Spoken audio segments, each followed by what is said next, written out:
President Muhammadu Buhari in Eid al-Fitr message to the nation congratulates Muslim Ummah on completion of Ramadan fast.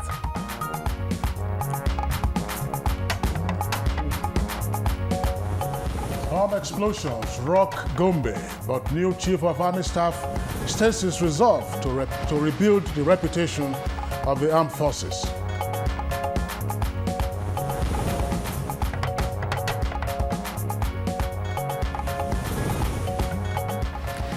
Governing boards of all federal parastatals, agencies and institutions dissolved, and appointment of Director General of Nigerian Maritime and Safety Agency terminated.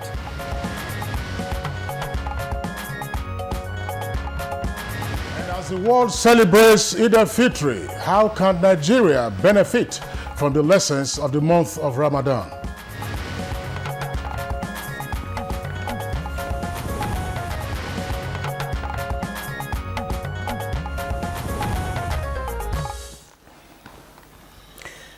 After 30 days of saying Ramadan Kareem, it's now time to say Happy Eid Mubarak. So let me start on this very cheerful note this morning as the Muslim Ummah celebrate the festival of Eid al-Fitr by wishing all our viewers all over the world Barakah de Salah. Well, let me join Claire in also saying Eid Mubarak to all on this glorious day of Eid al-Fitr. It is the culmination of the 30-day fasting period in the month of Ramadan, which is described as the holiest month in the Islamic calendar. That's right, Kingsley, and the 30 days of fasting and prayer facilitates spiritual, moral, and physical rejuvenation, and I dare say not just for the individual, but also for the nation. Now, at the commencement of the month of Ramadan, President Muhammadu Buhari urged Muslims to pray for a return of peace, love, and prosperity throughout the country. The president also asked Muslims to seek maximum benefits from the Ramadan period by, quote, being helpful to all manner of people, learning and following the true message of the religion as taught by the Holy Prophet, unquote. That's right, Kingsley. And during the month of Ramadan, people are obviously more generous, more cordial, and more ready than other times of the year to do good deeds. Well, Claire, the poor and the needy also receive food, clothing, and money from the well-to-do in the community, and the readiness to share is always very evident. Very, very evident, Kingsley. And how can we take this wonderful experience beyond the month of Ramadan? Well, coming at a time Nigeria is seeking a positive change in our attitude to public life, the question is also, how can we sustain the lessons of Ramadan? All right, welcome to Good Morning Nigeria, coming to you live from the Abuja studios of the Nigerian Television Authority, the NTA. I am Claire Samira Chikodinaka Adilabu Abdurazak. And I'm Kingsley Osadolo. Thank you for being with us today on Eid al-Fitr.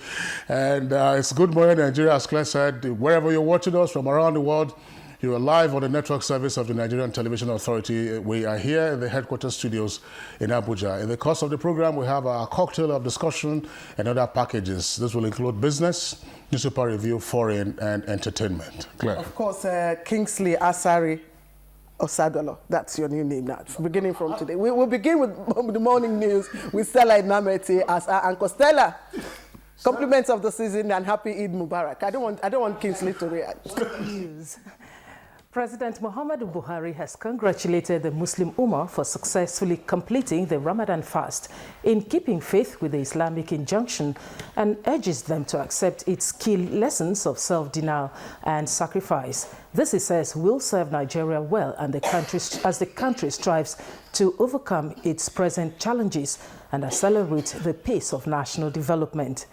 The president, in his Salah message, reaffirmed his commitment to ensuring that Nigeria truly begins to unlock her great potentials and the benefits of the nation's abundant resources are shared and enjoyed by all, not just by successive cabals of corrupt leaders and their cronies. He called for more support from all Nigerians, saying that he is committed to real and positive change in the nation. The Speaker of the House of Representatives, Yakubu Dogara, has felicitated with Muslim faithfuls in the country on the celebration of Eid al-Fitr.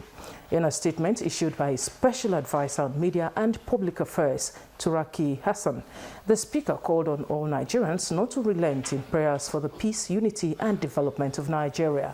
He said Nigerians, especially Muslims, should use the Salah period to pray for Nigeria to overcome the multifaceted challenges facing the country. Speaker Dogara said that more than ever before, the present crop of leaders should be prepared to make the necessary sacrifices and lead by example in view of the very difficult economic situation in the country. A deadly bomb explosion occurred yesterday evening at the ever-busy Gombe main market while people were rushing for last-minute purchases for the Eid al-Fitr Salah celebration. The casualty figure is still being verified. Meanwhile, new Chief of Army Staff, Major General Tukur Buratai, has stated his resolve to rebuild the reputation of the nation's armed forces. General Buratai was speaking to newsmen after President Muhammadu Buhari granted him audience. We will give you as the time unfolds. I hope some of you will follow me to Damaturu to celebrate the Salah with the troops. So you will get to know more of what we are doing. I'm going to see the troops at Damaturu. The president also met with Governor Udom Emmanuel of Akwa Ibom State. Can you actually see the way the president is welcoming all of us? He welcomes all of us as a father of the entire nation, not just, it has nothing to do with partisanship here.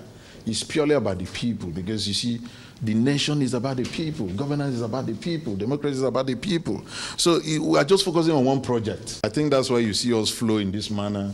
The president is just as, open-minded as some of us who are actually focusing on governance and the people. And I'm sure within a short period, you see how a whole lot of things will improve. Earlier in the day, Major General Tukur Buratai officially took over as Chief of Army Staff from his predecessor, Lieutenant General Kenneth Minima. At the handing and taking over ceremony held at the Nigerian Army Headquarters, Abuja, General Buratai said he would take the service to greater height. President Muhammadu Buhari has approved the dissolution of the governing boards of federal parastatals agencies and institutions with effect from Thursday, the 16th of July. A statement by the Special Advisor to the President on Media and Publicity, Femi Adesina, indicates that the dissolution does not affect federal executive bodies, but covers administrative or technical committees to other similar organs established by the now dissolved boards. Until the boards are reconstituted, chief executive officers of the affected parastatals, agencies and institutions are to refer all matters requiring attention of their boards to the President through the permanent secretaries of their supervising ministries. President Muhammadu Buhari has terminated the appointment of the Director General of the Nigerian Maritime Administration and Safety Agency, NIMASA, Mr. Patrick Akwabulo Kemi. A statement by the Special Advisor to the President on Media and Publicity, Femi Adesina, indicates that the termination is with immediate effect and directed Mr. Akwabulo Kemi to hand over to the most senior officer in the agency until a new Director General is appointed. Nigeria says it will only support the use of nuclear technology for peaceful purposes and human development. President Muhammadu Buhari, who announced this while receiving the visiting Vice President of Iran, Mohammad Shariat Madari, expressed support for the recent agreement between Iran and some world powers on its nuclear program. The wife of the president, Mrs. Aisha Muhammadu Buhari, returned to the country yesterday after a visit to the Kingdom of Saudi Arabia for the Lesser Hajj. Mrs. Aisha Buhari, who arrived in Nnamdi Azikiwe International Airport at about 3 p.m. yesterday, was received by the Senior Special Assistant Administration in the Office of the Wife of the President, Dr. Hajju Sani, and members of her family. While at the Holy Land, the wife of the president offered prayers for the unity, peace, and progress of the country. And that rounds off the morning news. Back to Claire and Kingsley for the continuation of Good Morning Nigeria. All right, thank you very much there, Stella. And just to reply to the name that Claire tried to impose on me this morning, if I were to assume that name, then all former documents would be invalidated. But I remain Kingsley Osadolo. I remember Kingsley Osadolo, we thank you for being with us on the program this morning. And we're moving on now to the other segment. As Nigeria grapples with current economic challenges, analysts call for proactive measures by the federal government to save the situation. Now let's hear their recommendations on the business news segment with Shikeola Ikmenaye. Good morning and welcome to Business News. In the face of the current economic challenges facing the country, some economic watchers have called on the federal government to review the state of affairs in the civil service with the aim of blocking the leakages and save more for the economy. And with the call on the Central Bank of Nigeria to devalue the naira, experts believe it is a move that should follow a gradual process and called for a total cleanup of the system by creating an environment for manufacturers to produce for exports before devaluation. We need to clean the house, hold the house in order before we begin to think of whether we are going to devalue, the currency. If you devalue the currency from the standpoint of export, it's good for us. We have more. But then, if you look at the production base, are we going to produce enough that will satisfy that devaluation of the naira to encourage our export? So we need to clean the house, come out with, block all those leakages. Once we be able to block the leakages, then central bank can sit down and say, can we devalue the naira a little? And if we devalue the naira a little, what are the challenges and how do we overcome this challenge? The Petroleum Motor Spirit Watch of the National Bureau of Statistics has shown that average price of fuel across the country in June was 112 naira 13 kobo per litre. This is about 25 naira or about 30% higher than the official pump price of 87 naira per litre. The report released recently also indicates that though there was a 5.4% drop against previous month's record high of 118 naira 4 kobo, fuel prices have been on high pitch since this year, yielding an overall year-on-year increase of 7.4% above 2014 average. The state with the highest price was Bayelsa at retail price of 155 naira per litre, up from 115 naira per litre recorded in the previous month. Some other states which recorded highest average prices are Niger at 138 naira 3 kobo, Kogi at 128 naira 3 kobo, and Adamawa at 122 naira 5 kobo. World Bank Team Task Leader for Youth Employment and Social Support Operation YESO, Folusho Okumadewa, said the high rate of unemployment in the country has stunted economic growth. During the YESO World Bank NDE Stakeholders Forum for the implementation of skill for job components in Lokoja, Kogi State, Okumadewa said unless the government tackled the high rate of unemployment, crime rates will continue unabated and the country's economy will continue to dwindle. He employed the public and private sectors to take the YESO skill for job scheme seriously, saying if there is employment, there will be accelerated growth. With that, we round off business news. I'm Shikeola Ikmenaye.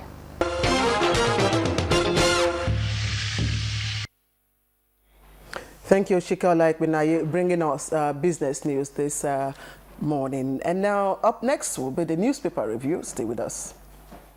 Introducing Dettol 175-gram family soap. Buy Dettol family soap for 200 naira and save 50 naira. Helen! Would you like some water? It's cold, especially for you. Which era are you living in? We have a fridge.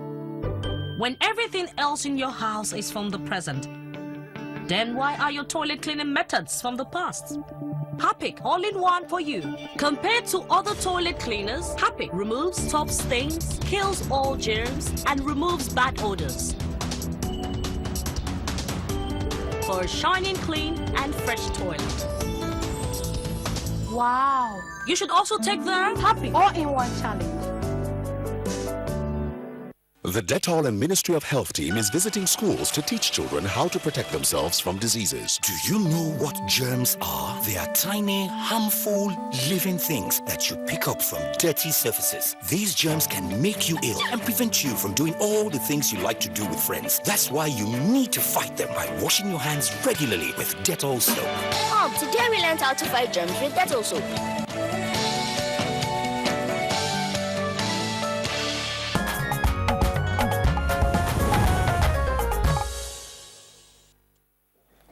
All right, time now to have that newspaper review sting.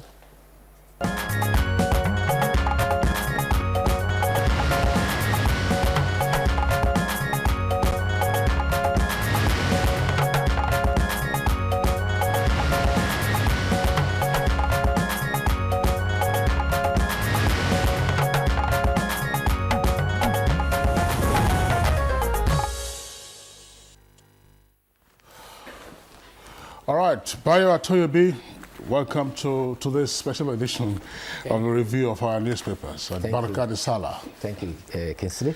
Okay, Good morning, Nigeria, and Eid al-Fitr Mubarak. Okay, but I was asking Claire off camera before the program started. I said sometimes I hear Baraka Salah, which is the common greeting. Yes. Now, the festival is Eid al-Fitr. What does Eid Mubarak mean? Well, Barakah Salah is congratulations for meeting Salah. Eid al-Mubarak means may you have a peaceful celebration. Eid al-Fitr is the festival that marks the end of the Ramadan fast. Okay, Bayo Atoyobi, thank you very much. And I hope our viewers have also picked up some instruction from his explanation. We begin the review this morning with The Guardian newspaper. And The Guardian has as its late story, that's mid-section of the front page, SSS operatives storm ex-NSA Dasuki's home. And it has a rider, PDP asks U.S. Democrats and Republicans to check abuse of democracy. Now, also on the front page there, why Buhari sacked boards. And two riders, fires Nimasa boss, and likely SGF chief of staff emerge. Now, second list story on the front page, 50 feared dead in Gobe twin blasts, and 5 die in Rivers intercommunal clash, and gunmen kill APC stalwart in Lagos. And at Eid al-Fitr, leaders preach sacrifice, love, patriotism, and others. And World Report for The Guardian at page 10 says that EU Central Bank raises Greek credit after bailout vote. Claire. Okay, and Daily Sun leads with the story on the front page, All Thieves in Trouble. It has two riders. Buhari vows to deal with illegal bunkering and sweeps out federal boards, fires Nimasa DG. The stories continue on pages 5 and 6. And just below the picture story there, you find Radio Biafra engineer arrested. It's on page 5. And Dogara defies APC, zones majority leader to Northwest. You can find that on page 13. That report, it's on the right column there. And DSS storms home of the Suki, ex-NSA. You can find the details of that on pages 6 and 7. Now, there's a rider to that story. New army chief storms Yobe.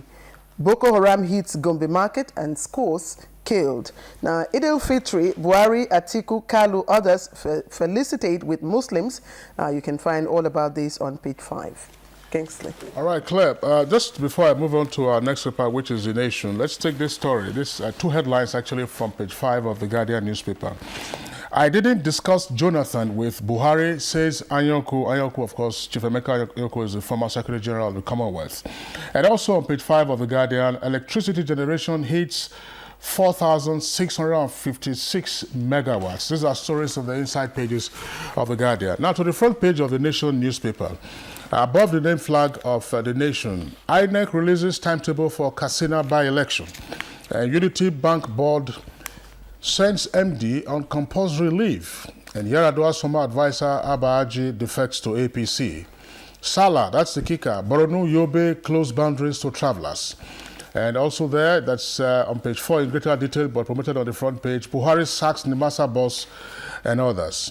Now, below the name flag, Buhari, Nigeria needs sacrifice, and Tinubu urges support for APC. The story also on the front page says, Dogara accused of blowing 66 million naira on chartered aircraft. But there's a writer, Speaker, I spent only 3.9 million naira.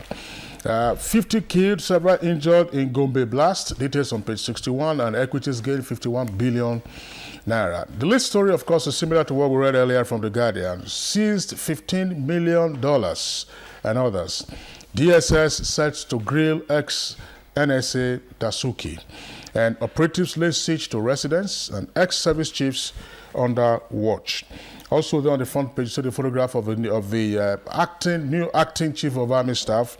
He's said to be relocating to Yobe for Salah. Details of the story can be found on page 5. Claire.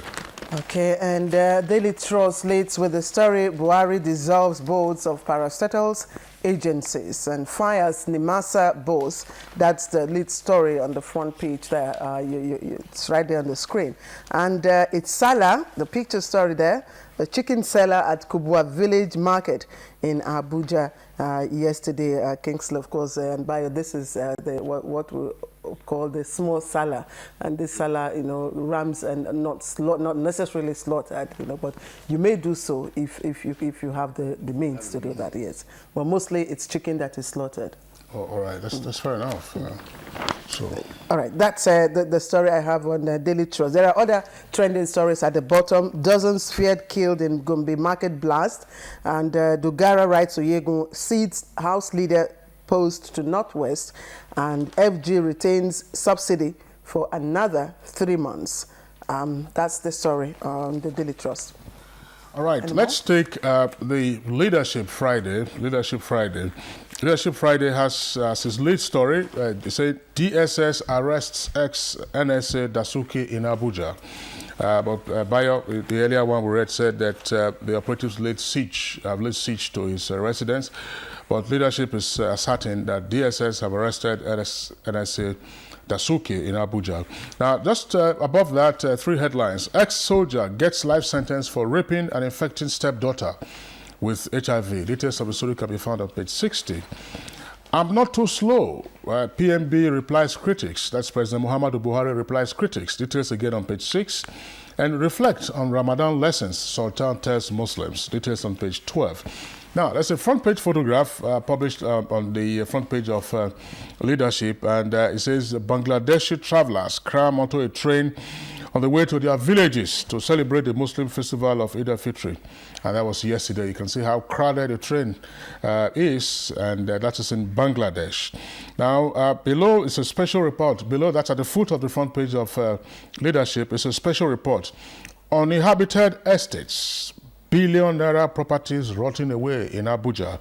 That's a special report beginning on page 7 of Leadership newspaper on Friday. Claire.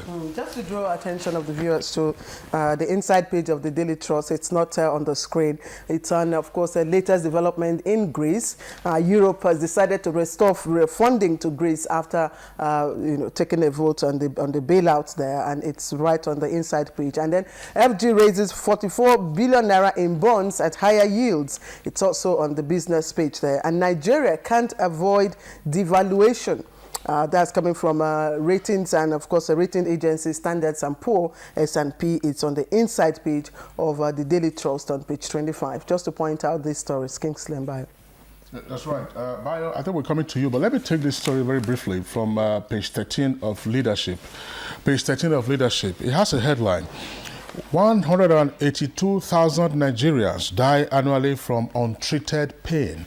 And this is the country, therefore, ranks 4th behind China, India, and Japan in countries having the highest rate of pain-related deaths annually. Now, this was disclosed by the National Coordinator of the Pain-Free Hospital Initiative. That's pain. Pain can be very deadly. Sometimes we tend to underestimate the significance of the effect it has on longevity. Bayo, or Claire, you still have some insiders? Okay, no, let's just go straight to Bayo. Right. Okay. Thank you. Well, today is Eid al-Fitr. It is a celebration that marks the end of the month-long Ramadan fast. The celebration is ushered in by the sighting of the moon of Shawwal, which was sighted yesterday. Messages of goodwill has gone across the country, the president has reminded all Nigerians, and particularly Muslims, to continue with the spirit of sacrifice that permeated Ramadan, and also not to forget to continue with a sense of self-denial so that we can collectively put our nation out of its economic crisis. Meanwhile, security concerns in Zazzau Emirate has led to the cancellation of the annual Durbar that usually marks the end of Ramadan. The Emir of Zazzau, Alhaji Shehu Idris, has authorized the cancellation in a release that was put forward by the Emirate Council. It may be recalled that on June 7th, there was a bomb attack in Zaria, and which many teachers who had come for verification exercise unfortunately died. The major rationale for this has been highlighted by Colonel Yakubu Yusuf, who is in charge of Operation Yaki, and he has cautioned all persons in Kaduna State to be extra vigilant. It may also be recalled that the Inspector General of Police has alerted all commissioners of police to be on high alert at places of worships and places where people gather to crowd for celebration. Earlier on, Claire, you read the 2 explosions at Gombe Market. Yes, apparently targeting persons who were making last-minute purchases. 2 shops, one that is in the business of selling shoes and the other business of selling clothes, had items dropped there, but people did not suspect until the explosions went off. The Commissioner of Police, Kudu Abdullahi, has confirmed the event, and he has warned that people should be extra vigilant and look out for any strange object, no matter how tiny. They should report such suspicions to enable them take care of that. There has been a change of guard, with some of the service chiefs appointed now taking formation. Major General Tukubu Ratai took over from Lieutenant General Kenneth Minima. The acting chief of army staff also arrived the nation from his former post, that is commander of the multinational joint task force at N'Djamena. He had a meeting with the commander-in-chief, and when he came out, he gave indication that he will be visiting Damaturu today to celebrate Salah with the soldiers, and that as an impetus to boost their morale in the war against insurgency. The Nigerian Labour Congress, Lagos, says the 50% pay cut volunteered by President Muhammadu Buhari and Vice President Professor Yemi Osinbajo is not enough. The Deputy President of NLC, Joe Ajero, argued that the first and second citizens who pay for nothing from toothpick to presidential jet do not need millions of naira as salaries. He argues that what is critical is bridging the gap between the low-income earner and the high-income earner. The gap is so much that for the low workers, their take-home pay cannot take them home. He also suggested that we stop multiple remunerations for the few ruling elite while legitimate pay is denied workers. And that raises question, Kingsley, what happens in the case of, for instance, former President Olusegun Obasanjo? He was a retired general. He's entitled to pension as a general. Then while he was former head of state, he's entitled to stipends. Then when he was president, what will happen to those allowances? Will they continue? Because there's a rule that says that you cannot make 2 withdrawals on the federation accounts. He would receive only the pension for the president. President, commander-in-chief. So all that title supersedes all other previous entitlements that he had. Oh, okay. That's correct, yes. That clarifies the issues raised by the NLC, because they were trying to insinuate that some people were taking double pension and they're still paying salaries, right. And that has been cleared. Yes. The Colonel, Governor... I'm sorry, but assuming that is the case, then it has to be stopped. Yes. Yes, assuming some bureaucrat who is in charge is not aware of what ought to be, then it should be stopped. Yes. Yes. Governor Akinwubi Ambode has indicated that the Synagogue Church of All Nations, the contractor who was responsible for the construction, and the supervisor the engineer who was supposed to supervise it, are all to be charged as recommended by the coroner. The chief press secretary to the governor, Habib Haruna, says that this is to uphold the sanctity of law. The professionals, they will be charged for professional negligence of the construction of the guest house or synagogue house of nations. They also say that urban regional planning law of 2010, which was violated, is the basis for the prosecution. They have advised that Builders are now enjoined to obtain building permits before they engage in such construction. It may be recalled that just only last week, 2 buildings collapsed in Lagos. The Super Falcons, who are mourning the death of their media officer, Akujobi, will have to take on the Equatorial Guinea for a berth in the 2016 Olympic football tournament in Rio, Brazil. The Falcons are African champions, having won the championship 7 times out of the 9 times. However, their challenger are Equatorial Guinea. And on the 2 occasions that they didn't win the tournament, Equatorial Guinea was one of those that stopped them. And the Equatorial Guineas are here bragging that they know how to handle Nigerians. However, Evelyn Nwabuku, captain of the Falcons, says, all I want to tell Nigerians is that we'll make them smile on Saturday. The match is scheduled at the Abuja National Stadium. Claire, will you be there to cheer up the Falcons? There is also a similar threat coming for the under-23 team.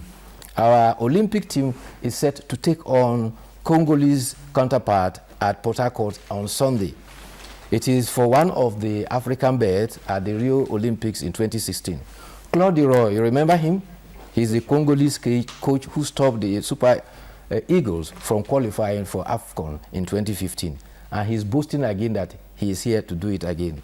It may be recalled that the Nigerian Olympic team were the world champions when they won the gold in Atlanta, in Atlanta Olympics. Samson Siasia, who coaches the Dream Team, says that the Congolese should know that they are coming to Nigeria.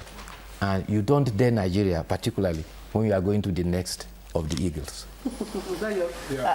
Sorry, Kingsley. I certainly will cheer the Falcons, to victory, but not necessarily going to the stadium. I'm hoping that the match will be televised, on one of the television stations. Why don't you go to the stadium so you can help fill the stands?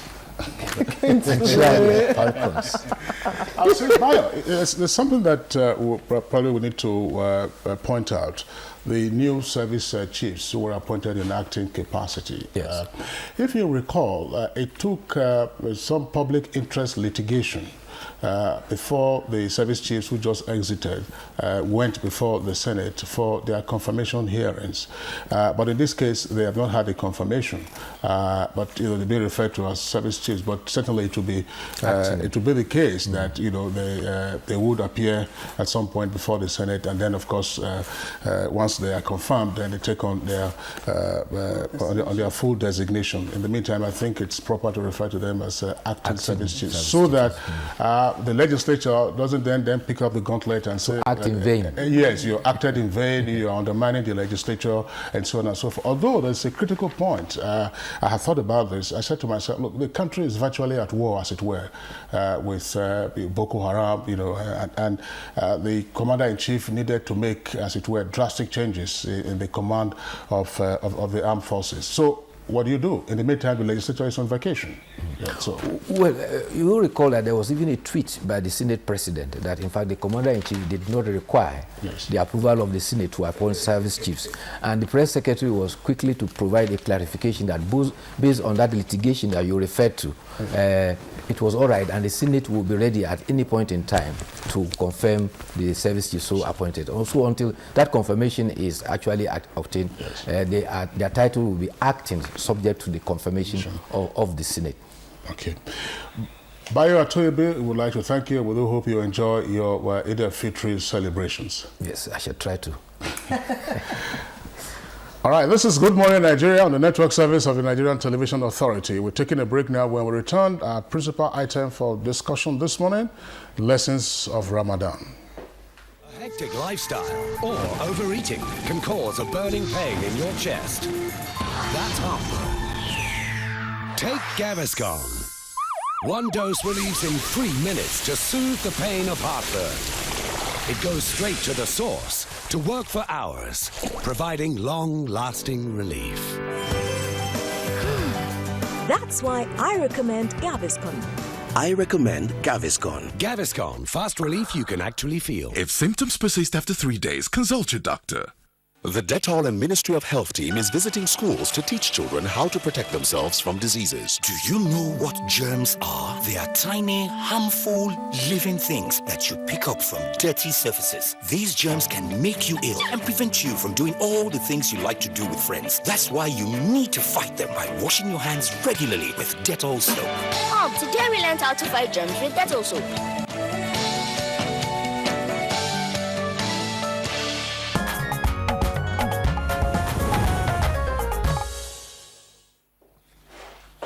All right, thank you for joining us on this very special day. It's, of course, the day of the Eid al-Fitr. Muslims all over the world are marking it. And as we said earlier on, we're wishing everyone Eid Mubarak. Now, the month of Ramadan is described as the most precious month in the Islamic calendar, when it is obligatory for all Muslims to fast. Now, correspondent Ahmed Mbali in this background report tells us what is special about this month, during which it is believed that the Holy Quran was first revealed to Prophet Muhammad, peace be upon him. Allahumma ballighna Ramadan. A supplication that over 1 billion Muslims the world over yearly desire to be answered. Ramadan, the 9th month of the Islamic lunar calendar, is king of all months. The month of forgiveness, it has its own ambience, a feeling incomparable, the month of the Quran. If you recite Quran, each alphabet of the Quran attracts 10 rewards. The reward can even be multiplied during Ramadan into 700 ila sab'ati di'fin. From Sweden, where the midnight sun hovers in the skyline, to the shores of Lagos, Muslims bask in the euphoria and spiritual upliftment that Ramadan brings. Essentially, piety is a major reason Almighty Allah prescribed fasting in the holy months. Important thing we need to clean that many of us we do not know how to do is our soul. And it is with only Ramadan that your souls could be clean. Fasting in itself may have become synonymous with the months, but there are also other acts that stand Ramadan out in the Islamic lunar calendar. During the months of Ramadan, scholars say the gates of hell are closed. There's a wide opportunity for Muslims to move closer to their Creator. The last 10 days of the month carry with them an upsurge in activities. The reading of the Quran becomes more pronounced, just as Muslims take out in various places of worship to take advantage of one night within the last 10 days.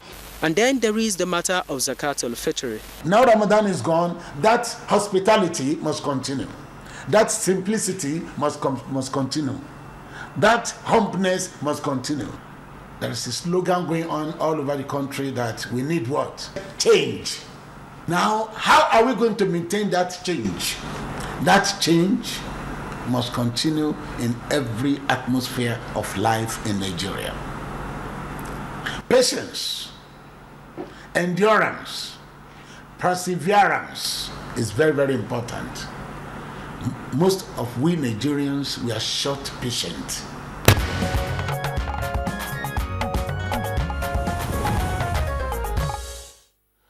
All right, thank you very much, Ustaz Ahmed, for that extensive background there. And now, joining us to discuss the significance of Ramadan, first I would like to welcome the Executive Secretary of the National Mosque, Malam Ibrahim Jega. Thank you for being with us on this glorious day. Thank you. Okay.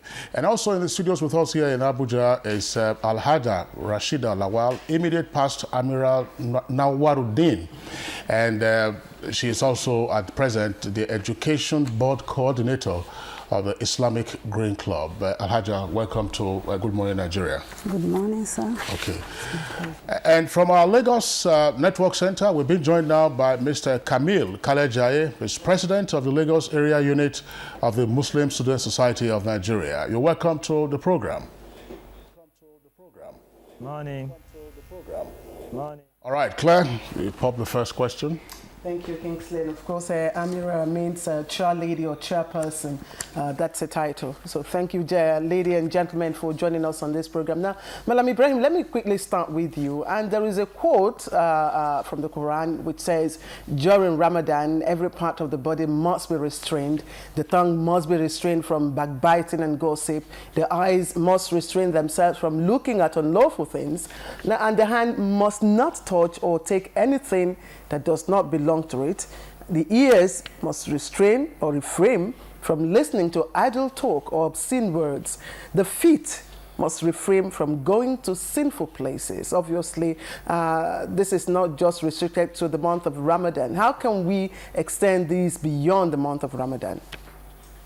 Assalamu alaikum wa rahmatullahi ta'ala wa barakatuh. Like you rightly pointed out from the glorious Quran, all you have said are perfectly what a Muslim is required to do during the fasting period of Ramadan. You have to refrain from anything that will lead you to sexual intercourse or anything that will lead you to eating or drinking during daytime from dawn up to sunset. Now, having done that, at the end of Ramadan, one is expected to carry along with him the lessons of Ramadan. Not only to refrain from eating or to refrain from any sexual intercourse or anything that will lead you to that, but there are so many things: patience, perseverance, the aspect of unity of purpose, generosity, kindness, mercy, and the rest. All these are lessons that are taught in Ramadan. And at the end of Ramadan, Muslims and indeed all other Nigerians are expected to take along with them these lessons that were taught in Ramadan. It doesn't mean that because Ramadan is over, you now revert to the old habit. You have already taken the advantage of putting even your physiological body to agree with or to a new pattern of eating, a new pattern of adjusting for good health. And as such, this obviously speak to specific virtues, precisely the virtue of patience, the virtue of discipline and comportment, isn't it? Yes. Yes. So in daily life, extend this to our national life. How can we now extend these virtues, to our, daily living? You see, if you look at the whole thing, our leaders have already demonstrated this. Take the aspect of unity of purpose. With the pronouncement of the sighting of the moon, the entire Muslim Ummah in Nigeria have stopped fasting, and they are preparing to go for the Eid al-Fitr prayer in various cities all across the country. This indicates unity of purpose. In other words, there is a central authority in Islam that is responsible for pronouncing the sighting of a moon. And once that is done, the entire Muslim Ummah would heed to that pronouncement. So there is this unity of purpose. All right, thank you very much, Malam Ibrahim Jega. My question goes to Alhaja Rashida. The quote that my colleague read, Claire, that's to say what the Muslim faithful must refrain from. Obviously, when you look at the items, backbiting and gossip, stealing, idle talk or use of obscene words, and then, of course, not allowing your feet to take you to sinful places. Certainly, I mean, these are injunctions that will apply to the rest of humanity. So it would appear, therefore, in my thinking, that backbiting, gossip, stealing, and traveling or walking to sinful places are usually very challenging human behaviors that we need to deal with. Is that the case? Assalamu alaikum wa rahmatullahi wa barakatuh. The teaching of Islam is not far-fetched from the lesson of Ramadan, because all these virtues you mentioned now, stealing, backbiting, fornication, are what Islam teaches us not to be doing. not only in the holy month of Ramadan. We are supposed to be, following the teaching of Islam. But during the holy month, during the blessed month of Ramadan, it is the time that is specifically carried out, because people believe that that is the only time the gate of the hellfire is locked, the shaitan is chained, and people believe that at that particular time, they should not do all these things. But specifically, it is the teaching of Islam. We should not backbite. We should not, fornicate. We should extend the hand of love to the less privileged. We should be patient. We should be tolerant. All these things are the teaching, the lesson we can learn from the Ramadan. But the lesson should be carried over to after Ramadan.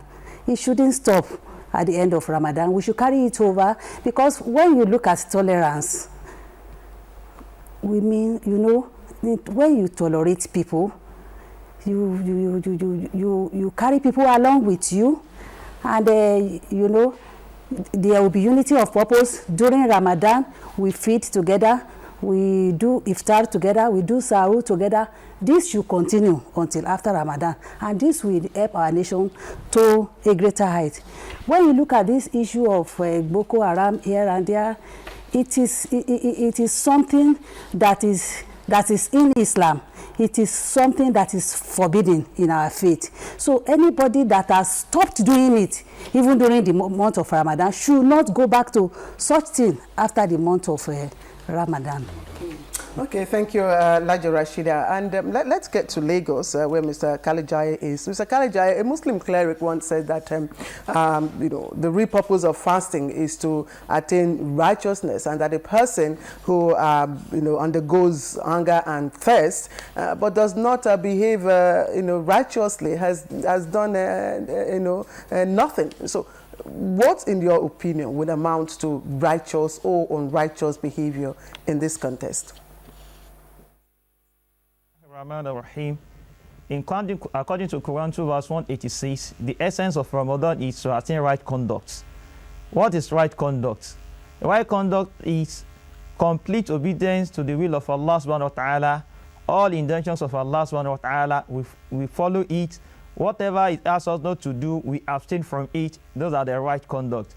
In another perspective, Rasul sallallahu alaihi wasallam told us that what is evil? How do you know you are committing an evil? If you are doing something and you don't want people to see you there, you don't want people to meet you that you are doing it, that thing you are doing is evil.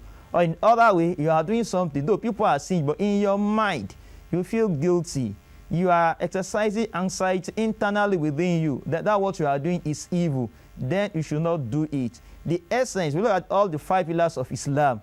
The essence of the 5 pillars is to attain right conduct. For example, in Salat, Allah subhanahu wa ta'ala talked about Salat in Quran, Surah Ankabut, said, observe Salat. If you observe Salat, tani'a anil fashahi wal munkar. Your Salat will forbid from evils and atrocity. Therefore, it is inconsistent to find a Muslim who go to mosque 5 times daily and also engage in atrocities, in corruption, in falsehood, in prostitution, all form of evil. Then there are 2 things. He has not observed the Salat according to the mission of Allah subhanahu wa ta'ala. He has also not benefited from the Salah. Similarly, Rasulullah said explicitly that a Muslim that is fasting and still engaged in falsehood, still engaged in evil, he has not benefited from the fast. He is not fasting at all. It is just exercising hunger and punishment with taste. We have no reward of fasting. Fasting is not simply abstaining from food and water and sexual intercourse. No. Fasting is essentially abstaining from all forms of evil. And no, now, whatever we do in Ramadan is not limited to Ramadan alone. Ramadan is like a refresher course for the Muslim community. For you to go back to your Lord and look at the next 11 months, how do I want to spend it? So that after 11 months, in all various professions, even in journalism also, you go for a refresher course. In every field, you go. There are even some, like in medical field, it's compulsory that you must go for a refresher course on continuous training. Similarly, Ramadan is a continuous training for Muslims that after 11 months, you go to that Ramadan Institute. After that Institute of Ramadan, you exercise the will of Allah subhanahu wa ta'ala. And this is not limited to Ramadan alone. You have 5 daily salat for you to recall back that whatever evils you've committed unwillingly, then you should be able to correct yourself immediately after every salat and return to Allah subhanahu wa ta'ala. Similarly, every Friday we go to Juma for us to meet congregationally within the whole community so that we can look at what is the communal problem we have, what the communal evil we have, who are the people responsible for the communal evil we have in our community, for us to join together and fight the evil. Similarly, every year we meet together in aid, in state, in community, to look at what are the challenges facing our state. At our Eid, we can challenge the government. In this state, this is what we want. We can challenge the community. The community, these are our duties to the government you refuse to do. The essence of Ramadan, we should also observe our civic and social responsibility.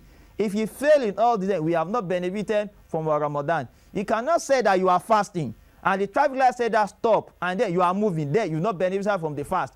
Because Musa told another hadith that you are not a Muslim if your fellow community are not secure from your evil.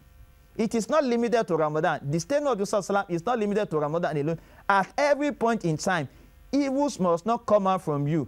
Then, if you have learned this, then in our entire life, then we should be righteous. In Surah 2, one of the Surah Allah told us, "Illa lamama," except sin you committed mistakenly, and Allah is going to forgive you. But if you are not committing sin every time, if you go to Hajj every year, you fasted Ramadan, you pay your zakah, and you are committing sin, you've not benefited from religion. Islam is not limited to mosque. It's not limited to spiritual activity. Islam is entire way of life. Imam As-Sabana Rahimahullah, he told us in the statement when he was deciding Islam, he said Islam is a complete syllabus that guides the entire humanity. It contains morals, it contains knowledge, it contains constitution, it contains right conduct, it contains economic activity. That is why there's no aspect of life you want to mention that Allah subhanahu wa ta'ala has not told us how we want to spend that life. Pick any form of your life, even welfareism. That is why at the end of Ramadan, we pay Zakatul Fitri. There are poor in the community. They don't have money to be able to celebrate it. You give to them for them to celebrate it. That's why Allah told us that it is forbidden for you. It is forbidden for you to even beg on the day of Eid. Because well, Mr. Kalajaye, thank you very much there for your elaborate response to the question posed by Claire. But one of the points that I would like to take from what you have responded to, is the analogy you gave with regard to Ramadan being, as it were, a refresher course, during the 12-month calendar. That's to say, using the Gregorian calendar, for instance. Please, I apologize for that. But my next question, therefore, goes to Malam Ibrahim, who is the Executive Secretary of the National Mosque. The injunctions that are listed and they're supposed to be observed during the course of Ramadan, one of it, of course, your hands must not touch or take that which doesn't belong to you. If we stretch that, we'll be dealing, of course, with stealing and corruption. And this is a major challenge for us. Now, it also talks about backbiting and gossip, which means that you have to watch your tongue, or you have to hold your tongue, and then watch your lips. Of course, this goes to proper public speech and so on and so forth. But we know that there are key challenges that we face in our environment today: corruption. How can we overcome the temptation of merely observing this injunction? All of us now, as Nigerians, observe the injunction whether during Lent or during Ramadan, and say, look, I won't touch that which doesn't belong to me. And then in the succeeding months, of course, we raid the treasury, and then we come back again to ask for penance. What do we need to do?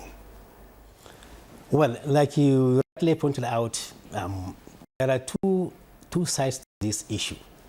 One is the issue of an honest and dedicated leadership with the highest degree of integrity, which with all satisfaction and gratitude to Allah subhanahu wa ta'ala, we have gotten it in place. So long as people are ready to change, definitely God Almighty in His infinite wisdom will help them to achieve the desired goal of change. There is no way any community can simply be changed unless every single individual in that community is ready and committed to transform himself and to change himself. Then collectively we'll be changing ourselves. So the issue is, let's go back to Ramadan. The lessons of Ramadan, whereby you live entirely on the lawful things that come to you, is one of the best ways to avoid issue of corruption. And like I said, we have a leadership currently that is totally committed to establishing integrity, business of government, business of the private sector, free from all corrupt practices. So once we have this leadership, it's a very good opportunity for us to now continue along that line. And I believe with the Ramadan fasting ending, once we get committed and resolved to pursue this change for the better, we'll be able to get it. Okay, Malam Ibrahim, thanks for your response. But is it necessarily the case that you are placing a lot of premium on the leadership solely at the national level? I'm asking this question because if you were to take a look at our political structure and administration, there is a federal government. Of the federal government, there are three arms of government. You have state governments, you have local governments. The fact that you have a righteous man at the apex does not necessarily or may not necessarily obviate the fact that even as we speak and since the 29th of May, that some shenanigans are not going on right down at the state level and also at the local government level. And that's what we're saying now. How do we cascade down these lessons? Yes, you have the leadership, but how do the others at the various positions imbibe these lessons and then all of us as a people carry on with these injunctions that are embedded in the lessons of Ramadan? You see, what we need to do is to cast our mind back to the saying of Prophet Muhammad sallallahu alaihi wasallam. He taught us that kullukum ra'in wa kullukum mas'ulun an ra'iyati. All of us were shepherds, beginning with a leader, coming now to the head of a family, coming now to the wife within the family, and coming now to somebody who was entrusted with a business. All these four categories of people are just like shepherds. A leader has to account for what was given to him as a trust. You, as a family man, you have to account for your children in terms of their behavior, in terms of their conduct, in terms of your responsibility to your wife and the children. So also the madam in the house. So these categories of people are what make a society. So if all of us are ready for the change, it means nobody is out of the entirety of this strata. You must be either a leader, or you must be, of course, a leader in your house, or you must be a wife in your house, or you must be a follower or somebody who is pursuing a business. So all these are part and parcel of a larger society. So I don't see anybody going out of this. And once we can pursue this, I believe we'll be able to succeed. Malam Jagat, thank you for your words there. Before we get back to Elijah Rashida here with us in Abuja, let me again get back to Mr. Kalejaya in Lagos. Assalamu alaikum, Mr. Kalejaya. You talked about in your opening response to my question, the fact that fasting in Islam is not just restricted to abstaining from eating and drinking, but also from selfish desires and wrongdoing. Now, in those two words, selfish desire and wrongdoing, Islam speaks to two of our greatest challenges in our society today. That is, of course, misappropriation of funds, mass acquisition of illegal wealth and things like that. So how can we apply this particular teaching to redressing these two challenges? Thank you very much. Sometimes ago we are having a discourse like this, and we agree that the religious institution and society have a great role to play in this direction. All these are political leaders belong to one religion or religious institution or the other. If the religious institution turn their back, we don't want your wealth. You are not welcome in our midst because you are denying the community of their right. You see that our political community is going to change. I can cite example. We have Shegumi in the north. May Allah forgive him. When he was alive, one of the millionaires gave him some. He said, no, I cannot collect your money. The source of your money is filthy. And this person changed. Similarly, we have all other scholars, Sheikh Adam Ilori of Belezben Memory. He has turned a lot of rich people. The source of their wealth is filthy. He doesn't associate with politicians. Similarly, today, I knew some. Okay, I can actually mention, I was in the forum where I had reception for the vice president and Ansar Uddin Mosque in Nigeria in Lagos here.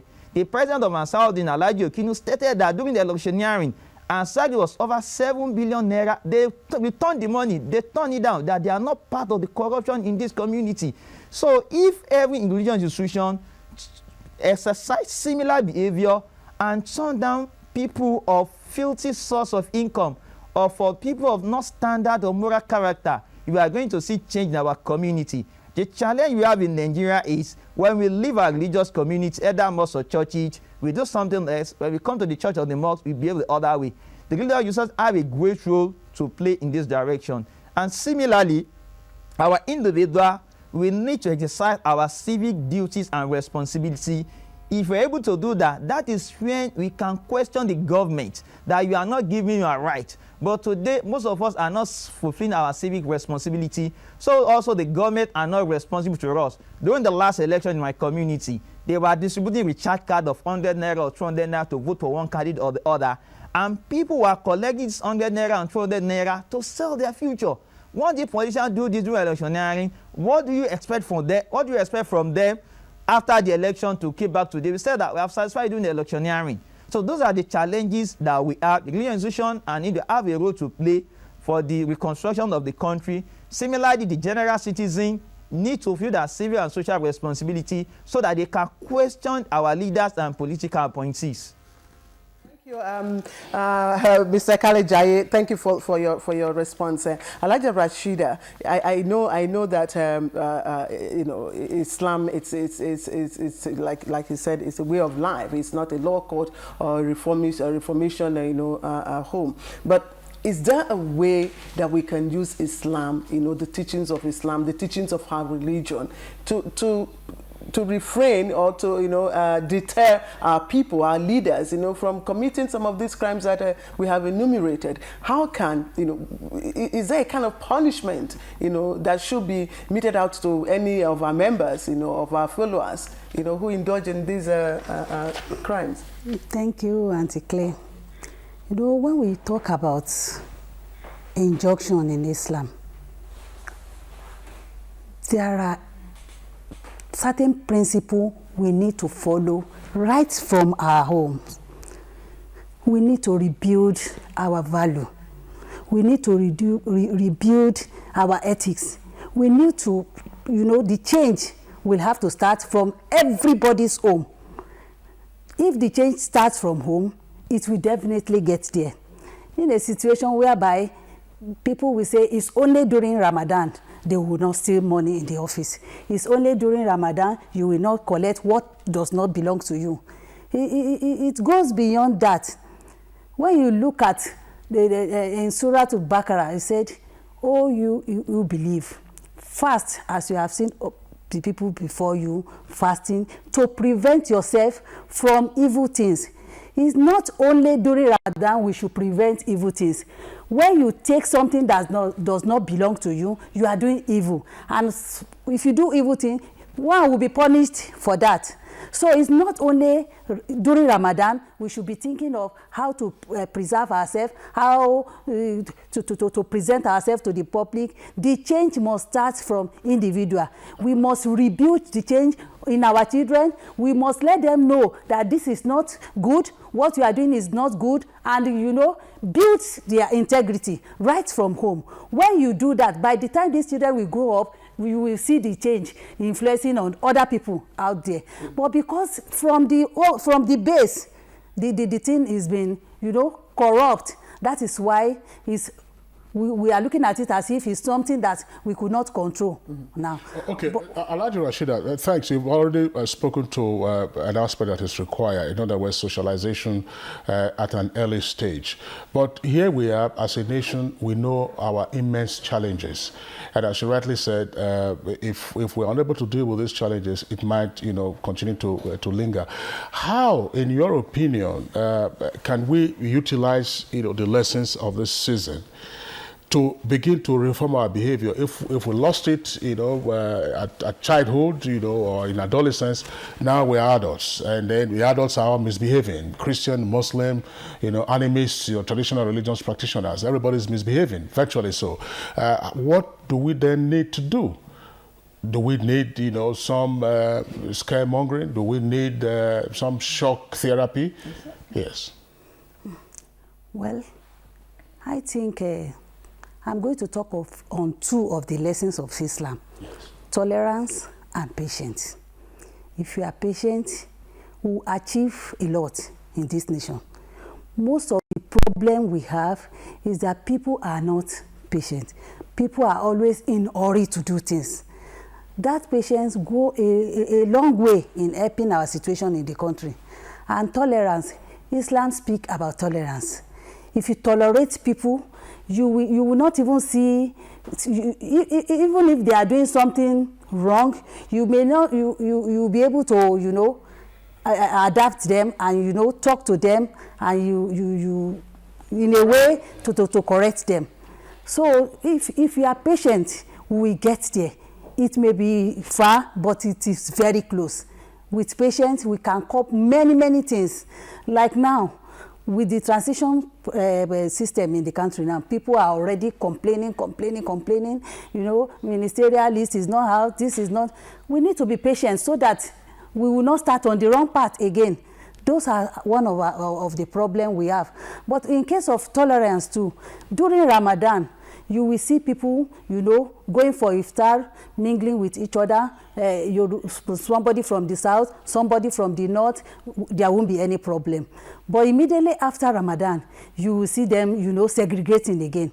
Like I operate in one of the southern mosques in my area, most of the people in the mosque are Yoruba, and the people we are feeding, we feed up to 700, 800 people every day during iftar. Most of the people are Hausa. We tolerate them and they believe in us. Immediately after Ramadan, you see them coming to pray in the mosque. If it continues like that, it's going to take the society to a greater and at the same time help the nation.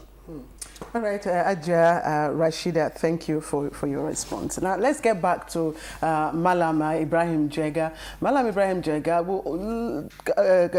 sticking with the subject of righteous behavior, Mr. President, in his message at the beginning of Ramadan, appealed to, quote now, misguided brothers to drop arms and embrace peace, of course, which is the cardinal teaching of Islam. Now, we discover that after the Ramadan fast, after this period, like we've all noted here, people get back again to their old behaviors and all that. But how can this particular message now, be extended beyond this season so that even after the season and going forward, people learn, to drop their arms and embrace peace? Well, like you rightly referred to Mr. President's comment some time ago, and even currently. You see, the issue of fasting, like is mentioned in the Holy Quran, Allah says, Ya ayyuhalladhina amanu kutiba alaykum siyam kama kutiba ala alladhina min qablikum la'allakum tattaqun. Now, this aspect of saying la'allakum tattaqun, so that at the end of the day, you may attain piety. You may attain fear of God, is the central issue. When somebody, even in the holy month of Ramadan, feels that he has to kill, then the issue of piety, the issue of fear of God is certainly far away from his spirit, from his mind. So if somebody has actually done the fasting with the sole aim of attaining piety, attaining the fear of God, then after the month of Ramadan, he is likely to be somebody who would regulate his action, regulate his life in accordance with the teachings of the Quran and the Sunnah of Prophet Muhammad sallallahu alaihi wasallam. So you see, the issue of people who are just killing anyhow. Look at even the unfortunate event that you told us this morning about the bomb blast in Gombe. While people, at the end of the first Ramadan, they were in the market trying to buy whatever they could with the little they had, only to be killed, just like that. People coming to kill fellow human beings like chicken. We know for sure anybody who is pursuing this type of atrocity does not have an iota of fear of God in him. Tell me, how can somebody who is pursuing this type of atrocity think of praying? At what time would he pray? And the prayer like the Ustaz from Lagos said, that is based on the fear of God. If you really fear God while you are praying, there is no way you will think of killing somebody after the prayer. Or you meet somebody in the church, simply start spraying bullets at them to kill them.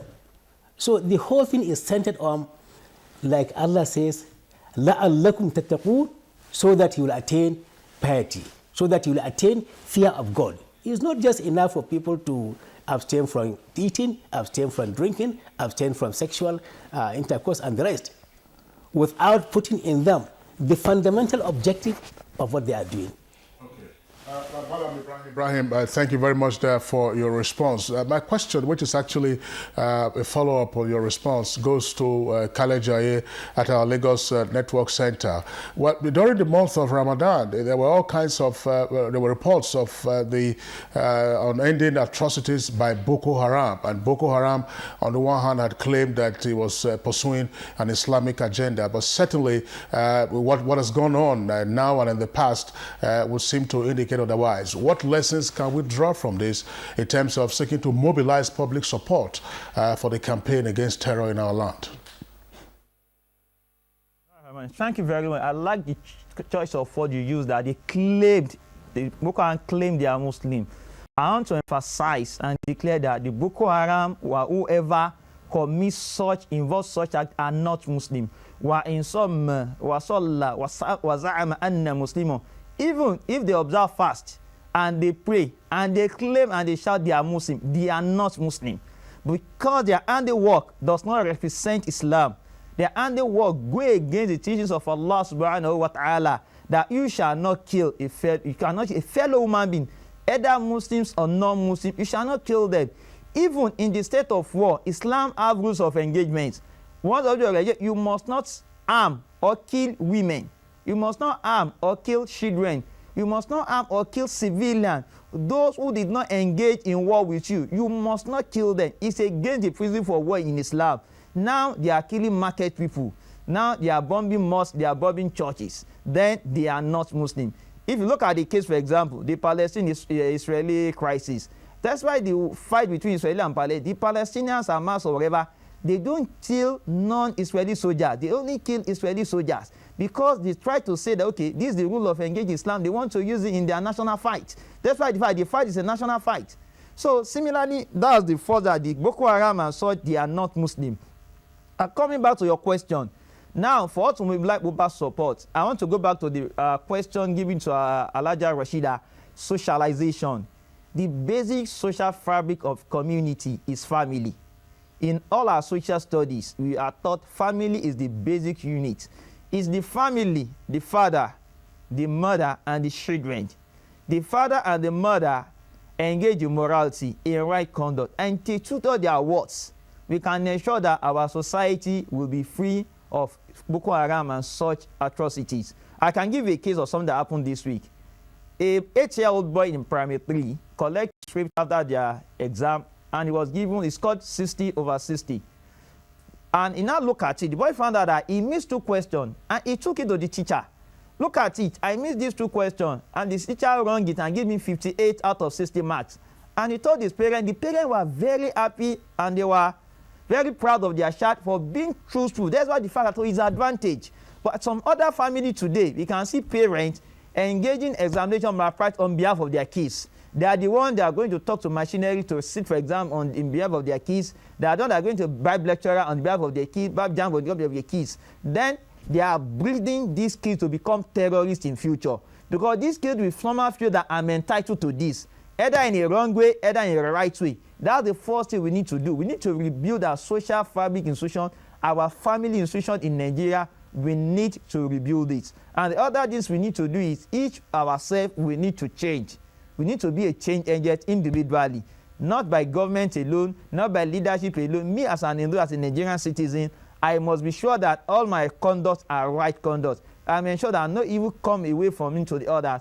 And the next one is in our social discourse, in our national discourse. We should be preaching righteousness and right conduct. We should be even examining issues based on the key issues there, not based on demography, not based on geopolitical zone, not based on religion. Because today, one of the issues we have in Nigeria is a political class have mastered the game. All right, Mr. Kamil Kalejaye, President of the Lagos Area Unit of the Muslim Students Society of Nigeria. We know that the Eid prayers is almost at hand, and we must let all of you go for that prayers. Eid Mubarak, Mr. Kalejaye. Mr. Kalejaye. Mr. Kalejaye. Oh, we haven't. All right, Kingsley, and of course we must thank the Executive Secretary of the National Mosque, Malam Ibrahim Jega. Eid Mubarak, Malam Jega. Thank you very much, my sister. I also say to you, Malam Jega, Barka de Salah. And we also would like to thank Al-Hajja Rashida Lawal, the immediate past Admiral Nawaruddin, and but still coordinator of the Education Board Islamic Green Club. Thank you for being with us on the program this morning. It's my pleasure. And Eid Mubarak. Thank you. Okay. Thank you. All right, you're watching Good Morning Nigeria live on the network service of the NTA. We are discussing the lessons of Ramadan after the Ramadan season. We'll take a short break now. When we return, we have another set of guests to trash out this topic. Some of you have asked if it's all right to use hand wash detergent in your washing machines. The answer is no. Our washing machines are designed to give you the best possible clean. That's why we recommend new Ariel automatic detergent. It's specially formulated for your machine and contains up to 2 times more stain-fighting ingredients than normal hand wash detergent to give you brilliant stain removal in one. My Fanta tastes like an awesome ride. My Fanta tastes like catching the biggest air. My Fanta tastes like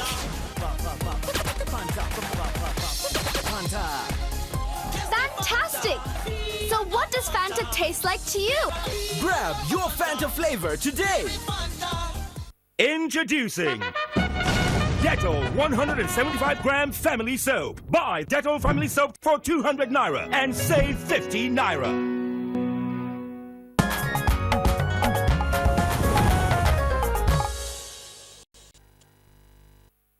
You are watching NTA, Nigerian Television Authority. For more information and news updates, visit our website at www.nta.ng, or you can follow us on Twitter at NTA News Now, or you can like us on Facebook at NTA Network News. Stay connected on our YouTube channel at www.youtube.com/NTA News Online. Watch our live stream at www.nta.ng/live. NTA, you can't beat the rich.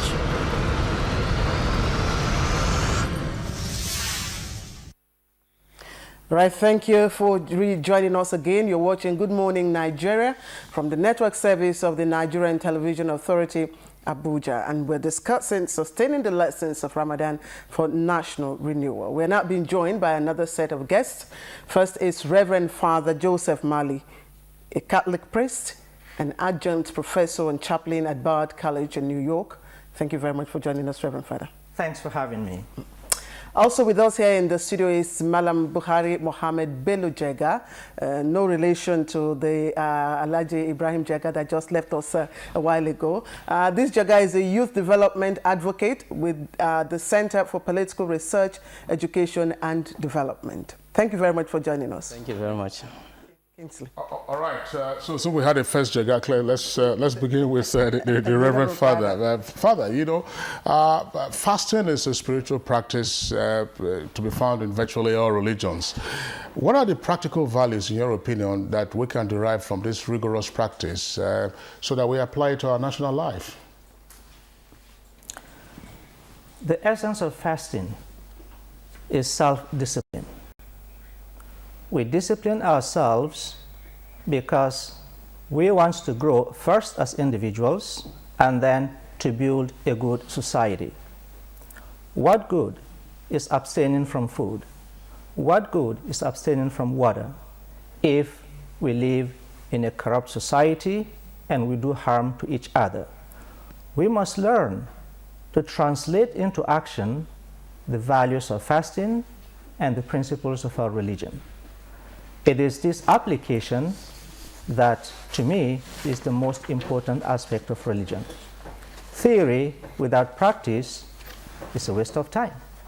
So I will encourage Nigerians to translate into action the values of their religion and the lessons of fasting. Thank you, Okay, Reverend Claire, Father. I was just going to ask Malam Jega. Malam Jega, you heard Father Mali, what he said, and our guest also spoke to this, the essence being self-discipline. But let us assume that that is at a theoretical level. When we now come to actual practice and experience, what we find is that, yes, whether in Lent, during Lent, that's for the Christian calendar, or Ramadan, adherents, of course, engage in the various rituals and rites, and therefore they are self-disciplined during this period. But immediately thereafter, there is a breakdown again of self-discipline. What, in your opinion, represents the challenge? Why do we fail, as it were, as a people, to carry on with the lessons inherent in self-denial, such as we've just had in Ramadan? Thank you very much. First of all, I think we have to start with the human nature. Man, by essence, is created with two trials, two habits that become trials to him. One, he embedded a culture of selfishness, and secondly, he has this culture of egoism. And if you look at throughout the world, these two cultures have been the problem that have led man to world war and other activities. And secondly, you also have the kind of society we find ourselves. We find ourselves in a society where everything goes, and people normally, for the fear of the unknown, are afraid to say what is important. Like the previous speakers have spoke about the value system. So when you look at our own value system today, you look at all the change agents that's supposed to propel us to be righteous, to be good citizens, seems to be infected by the virus of corruptions and moral malice that is happening within our own society today.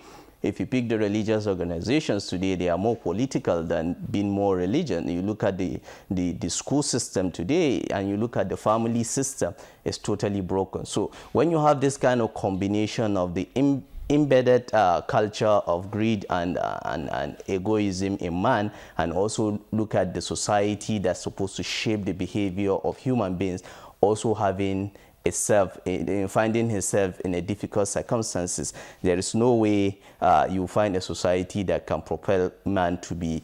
Nigeria is not different from any other society, but our major difference is that law and order and enforcement of law and order seems to be absent because of some political considerations and other things like that. And once the government or the system cannot enforce law and order, then everything goes, and people can do what they like and go scot-free. So, but when you have a system that enforces law and order, and also have a system that encourages people, that celebrate good people, not people who made money through corrupt systems and other things like that, then you have a kind of generation of young people or generation of people who will be pious, who will be. But if you have, like our own system, where we celebrate people who have made money, who we don't even know how they made their money and other things like that, you are sending a message to the generations that are coming that what give you advantage in the society is the amount of wealth you are going to you acquired and other things like that. I think that is the major missing link that we have, and that's why people don't seem to follow these procedures after the fasting season or after the spiritual journey. So. Malam Bello Jega, let me also stay with you. Now, let's look at two virtues, charity and generosity. They are encouraged, of course, in Islam. And we also see them practiced, especially during the month of Ramadan. Now, somewhere in the book of Corinthians, that's in the Bible, Christians are also enjoined to have bowels filled with charity and generosity. Now, these are two virtues that we can use to right the political, character, in our country, isn't that? Generosity, generally, Islam have encouraged the well-to-do to be generous to the society. That's why you have the institution of zakat, and also after the fasting season you have zakatul fitr, so that people can share this enormous wealth to the needy. And if you look at the poverty ratio in the country today, the need for more generosity, for more helping hand is something that should be encouraged, because Islam on itself strive on this important issue, because you need to create a society of unequal. If you have a society that people are unequally in the wealth are unequally distributed, and people are so poor, and those that have these resources are not extending the hands of generosity to the majority that are liking, then the end result is this envy and enmity you're already seeing in the system, because our big men are not extending these hands of help, hands of assistance to people. But during the Ramadan season, we see a lot of people coming up with a lot of feeding scheme and other things like that. So this feeding scheme and other assistance we see during the month of Ramadan, not to wait till Ramadan season, it's supposed to be a continuous season, since government alone cannot do this thing. So we need a lot of big men to set up humanitarian organizations. We need a lot of big men to set up philanthropic organizations where they can offer scholarship, where they can offer help, where they can offer medical facilities to the needy. Because if you have this kind of system, then you have a way of recreating the society where enmity, envy, and anger will not be. But if you tighten up the pocket and you are not assisting the people, then definitely you're going to have a case whereby the rich men cannot sleep because the poor men are awake, and the poor men are awake because they are hungry. So if you have this kind of a scenario, you have a kind of a society at the verge of committing suicide. And today, when we look at our homes, we are almost like a glorified prisoners, because we have to put barbed wires in our windows, we have to put additional barbed wires in our doors because of the growing insecurity and uncertainty about the nation. So, but if you have this kind of scheme that are privately run and also extending these hands of assistance to the needy, then you're going to have a society where peace and tranquility will reign. So we are calling on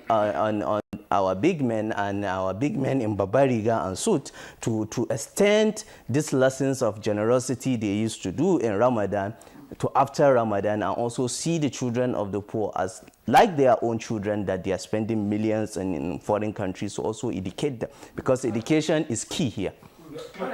I was just going to say, before we invite Reverend Father Mali to respond to this, Madam Bello Jaga, you've described contemporary Nigeria. But for some of us who also have the benefit of growing up in earlier years, Nigeria wasn't always like this. I was born and raised in this city, and as you were speaking, I was just trying to ask myself, where did I see a fence around any property? Exactly. Yeah, you could move, from one compound to another. Your doors were wide open. You never had a gunshot. The community raised you, as it were, and it was an offense to steal. I'm sure. Yes, you are describing contemporary Nigeria. What I'm saying is that in the past there was fasting, there was Lent, but we never had the challenge. So we lost it at some point, and which is why the issue that you have raised are quite important. Reverend Father Mali, how do we translate the injunction or the lesson of generosity at Ramadan or even Lent to enduring philanthropy, so we can tackle the issues of poverty and the associated social malaise of insecurity? All fingers are not the same. Some people are better off than others. There will always be need for generosity. People helping one another, the rich helping the poor people supporting the poor. But what we need to understand is, it is important to empower people. If you empower someone, then there's no need for you to give that person money, to give that person food. The person will provide for himself or herself. For instance, if there's constant electricity, most people will be able to work, especially those who are self-employed, and there will be no need for us to give them food. There will be no need for them to beg. So instead of laying the emphasis on generosity, I will prefer to encourage the rich, the government, to empower our citizens. What causes poverty is lack of resources. And some people don't have the resources because of the social structure. I just mentioned electricity. Without it, so many people cannot work.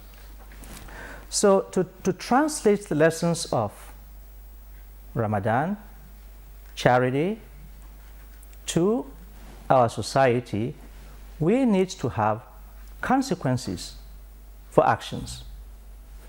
We know the ideal. Corruption is evil. It doesn't lead to a healthy and a good society. But if there are no consequences, we cannot implement the ideal. I was in a classroom. At the beginning of it, I said to the students, if you give me a hard time, you will be punished. One of the students wanted to test my will. He was making noise for no reason. I said to him, leave your seat and stand in that corner. For the rest of the class, it was quiet, peaceful, and we had a good class. Why? Because of the consequence of stubbornness. So it is not enough to talk about extending the lessons of Ramadan or the lessons of our religion to our society without consequences. He spoke about the two natures of man. That's right. Egoism, selfishness. Well, the way to curb selfishness and egoism is to have consequences. You allow selfishness to dominate you, you get punished. Or they slam you into jail, where your selfishness will be curbed.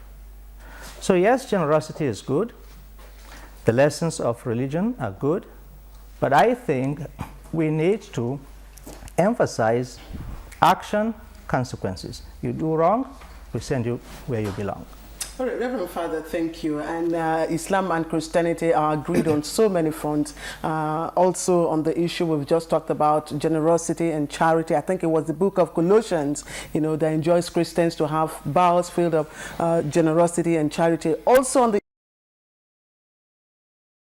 highlighting both books, the holy book of the Quran and the Bible. Now, how can we mainstream these two virtues into our national lives so that we can check the recurring challenge of religious and ethnic intolerance in Nigeria? Patience. It is good. We all need to be patient to achieve our goals. We cannot be on the fast track because sometimes when you go too fast, you crash. And some societies, some countries have crashed because people want to get rich quick. But at the same time, patience may not be a virtue. Because when people become too patient,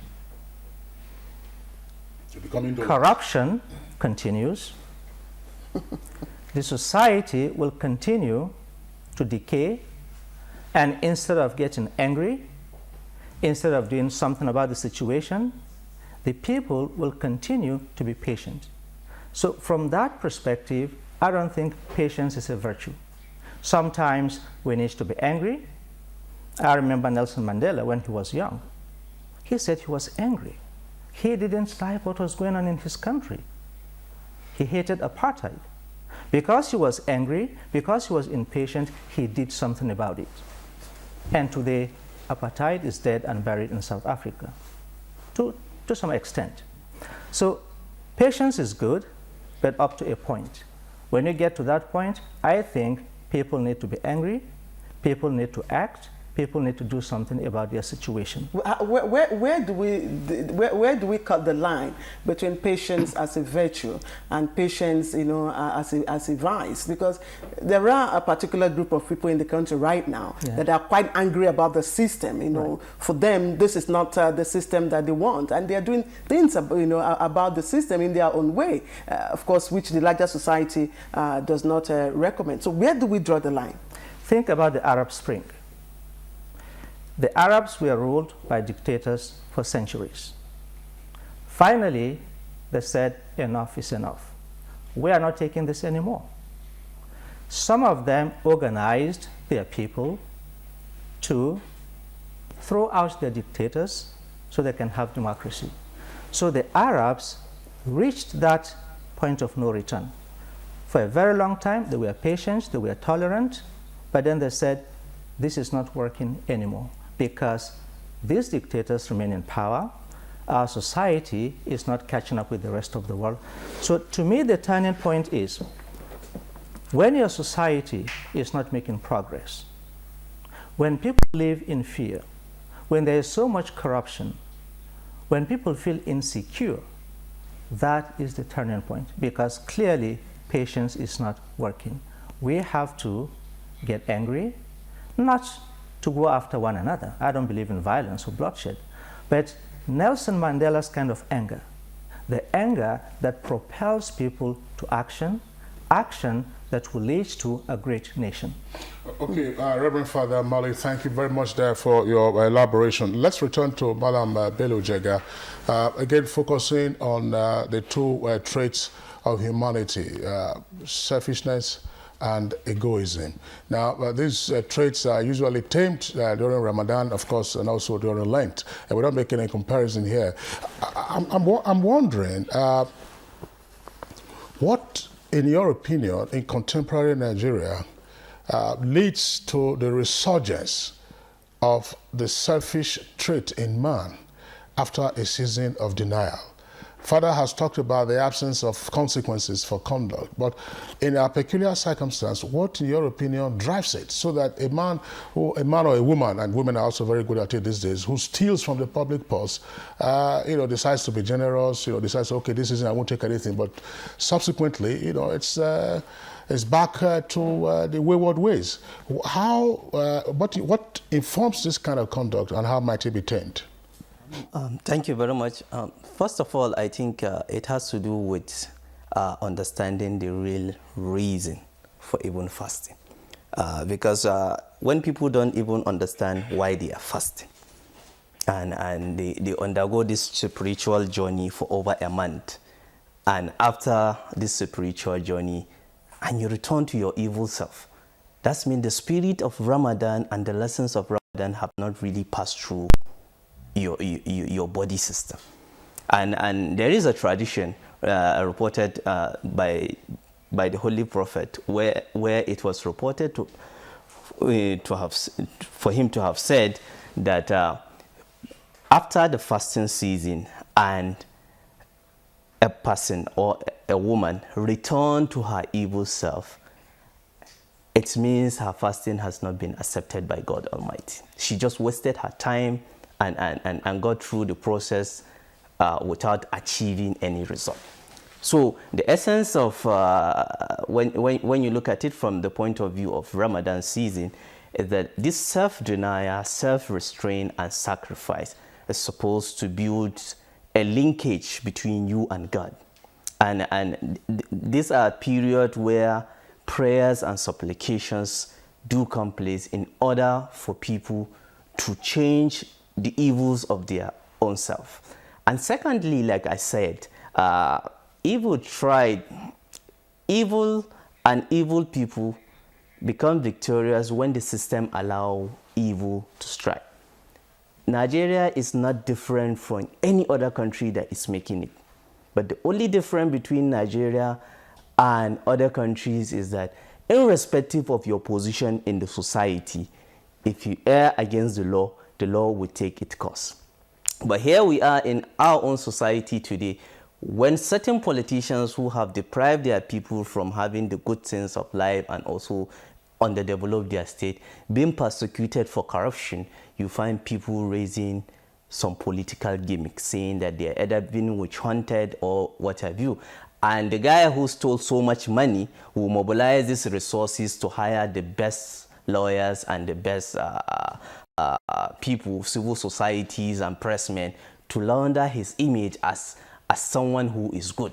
And also the traditional institution is brought in and the religious organizations are brought in order to protect, to make this guy look so good in the eyes of the people. So when you have this kind of contraption within the society, then you allow this disease that is a man, that God gave man as a trial in order for him to conquer himself and become a righteous man, then it will continue to strive. That's why we're having this kind of crisis where people will just look at their own society, a trust given to them, and they will just loot these resources. And yet, when they become private citizens, they begin to want the good things of life.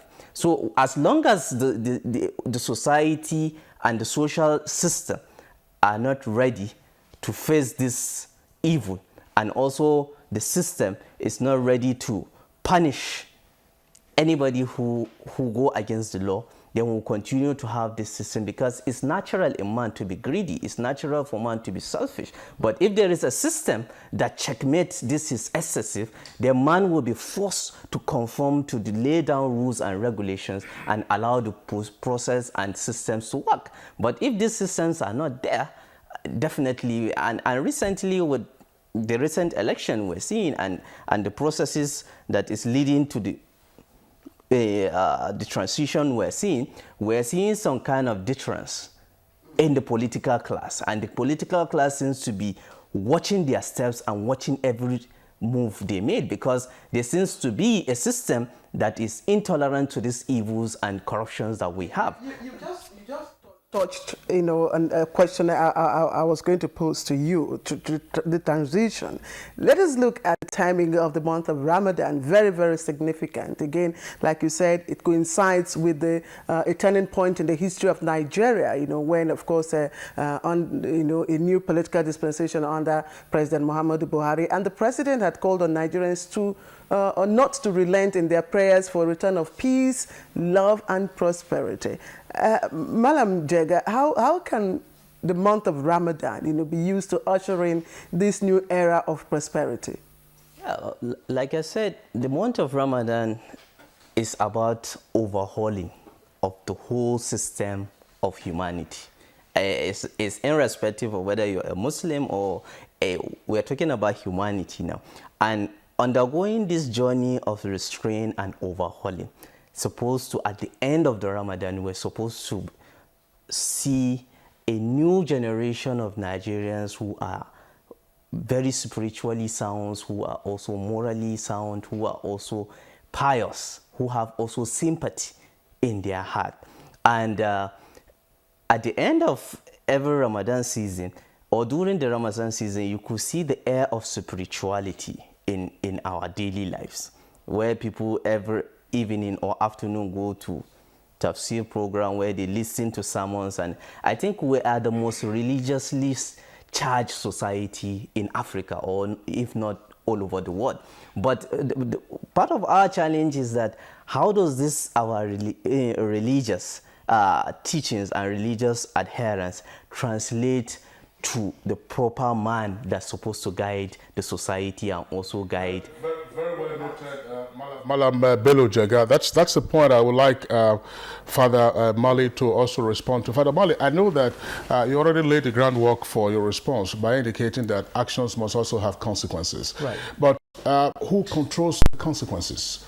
Who initiates the consequences? Now, these are also members of the society. You can say, we can categorize them as law enforcement officers, for instance, but they are also persons who go to church, or they go to places of worship, church, mosques, the shrines, whatever, if they are traditional religion practitioners. So, the question therefore is, why therefore are we having this dissonance between religious injunctions and our disposition to be religious, and in the end, perpetrating the evils that come back to hurt and haunt us as a country? There are two views of religion. One says, my religion is between me and God. The other says, it's between me, God, and my fellow human beings. The view of Jesus is the second view. Religion is between me, God, and my fellow human beings. So what creates the disjuncture or the gap between religious ideals and implementation is the first view, that so long as I go to church, I have satisfied God, So long as I pray, I have performed my religious duties. So long as I fast, I have done what my founder has commanded, I'm fine. But then when it comes to the second view, which is the application of these ideals to the human society, we don't pay much attention to that, because some people believe religion is between them and God. So some people can kill other human beings in the name of God. So that is what creates this gap between religious ideals and what goes on in the human society. We need to bridge that gap. We need to bridge that gap. And the starting point of bridging that gap is the self. Once again, I will use Jesus as an example. Jesus wanted to change the world, but he began with himself. The Bible tells us Jesus went into the desert for 40 days and nights where he fasted and waged war on the devil, not in the civil society, but in his own life. 3 times the devil came and tempted Jesus. 3 times Jesus resisted. In the end, it was defeat for Satan. It was after this victory in his own life that Jesus began to change the world. We cannot change the world without first changing ourselves. We cannot renew this nation without first renewing ourselves. So the starting point is the self. Once we have finished with the self, then we move into our communities to lead by example. To preach and not practice is a waste of time. Jesus was able to combine his preachings with his practice. And that was why he stood out in his day. There were so many preachers in the days of Jesus, but he said to the Pharisees, "You preach, but you do not practice. I am not like you." So that is the second stage, that we practice what we preach as religious leaders, as Christians, as Muslims. Then we have to hold ourselves to a higher standard. The society needs to hold its leaders accountable. The leaders need to hold the citizens accountable. Now, these two groups should control the consequences. If the leaders are going astray, the people should hold them accountable. If the people are going astray, the leaders should hold them accountable. For instance, I was driving yesterday, and some people were just running the red light. That has nothing to do with the government. Absolutely. That has nothing to do with the president. It was irresponsible individual behavior. Exactly.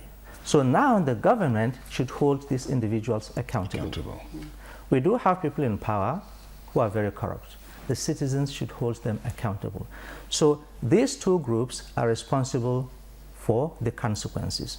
Government, checkmate the people. People, checkmate your government. All right, Reverend Father Joseph Mali, a Catholic priest and adjunct professor and chaplain at Bard College in New York. Thank you very much for sharing your day with us. Thanks for having me. And also, of course, Malam Buhari Mohammed Bello Jega, Youth Development Advocate with the Center for Political Research, Education and Development. Eid Mubarak to you.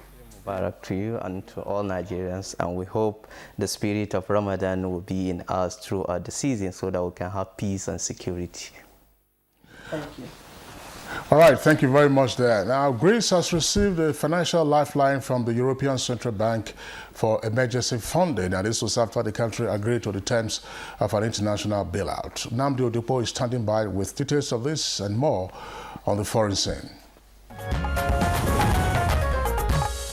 Hello, thanks for staying with us. The European Central Bank has thrown a financial lifeline to Greece, agreeing to raise the cap on emergency funding for the country's banks by $980 million after Athens approved reforms demanded by the European Union. European Central Bank President Mario Draghi made the announcement on Thursday at a news conference in Frankfurt, Germany. Greece is also on track to receive a $7 billion loan after Eurozone finance ministers announced to keep the country afloat until a third bailout comes into effect. And an Egyptian Navy vessel caught fire in the eastern Mediterranean during a clash with fighters affiliated with the Islamic State of Iraq and the Levant Group in Sinai Peninsula. The patrol boat spotted the fighters from the Sinai Province Group on the coast of Rafah and engaged them. The boat went up in flames during an ensuing firefight. The military said it suffered no casualties in the attack, which Sinai Province later claimed on Twitter. And finally, Tibet's spiritual leader, the Dalai Lama, has ridiculed China's Communist Party for wanting to control his reincarnation, saying the government is pretending to know more about the system than it does. The Buddhist leader's comments come amid fears that the Chinese government will use the issue of the Dalai Lama's succession to split Tibetan Buddhism, with one new Dalai Lama named by exiles and one by the government after his death. And that's it on the foreign scene. Good morning. All right, thank you, Namdi Odikwu, for the news from the foreign scene. And in sports now, analysts and writers have been reacting to the appointment of Sunday Olise as the new head coach of the Nigerian Super Eagles. Musba Dan Wahab is here to lead us through these reactions. Welcome here. We'll take a look at some top stories now in the world of sports. Prior to the official unveiling of the new head coach of the Super Eagles, Sunday Olise, media have been awash with reports on the prospect for the former team's keeper and whether he can deliver or not. Now there seems to have been a twist to the story.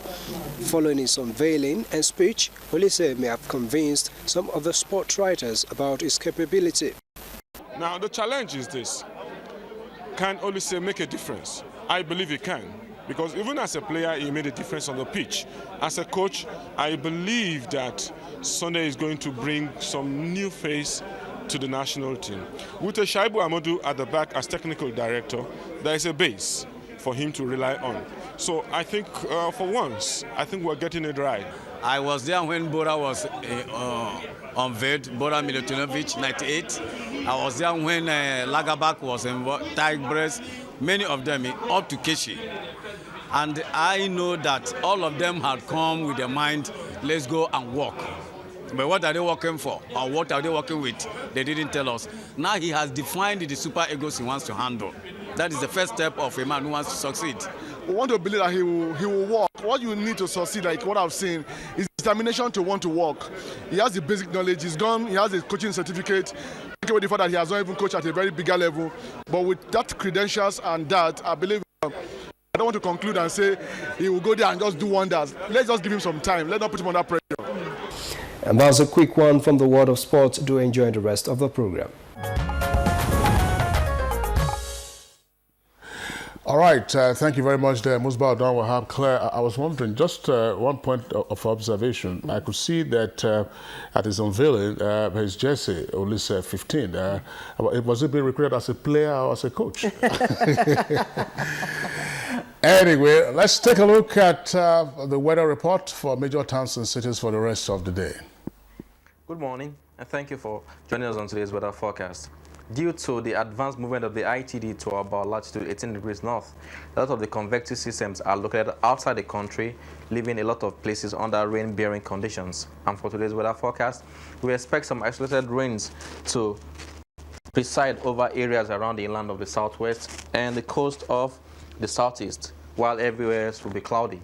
In the afternoon, isolated cases of thunderstorm are expected over the northeastern corner of the country all the way to some parts around the central states and the Mambila axis.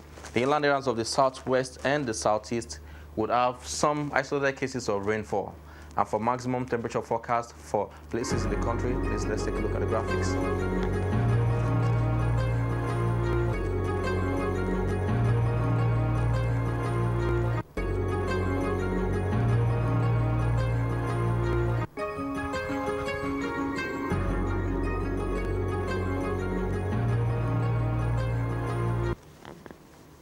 And that's where we'll leave it for today's weather forecast. Barak the Salah to our Muslim brothers. And Baraka de Salah to all of you, our viewers. We thank you for watching this morning. And by the way, earlier on I called Kingsley Ansari. You know, we can assume names. And Kingsley is from the Niger Delta.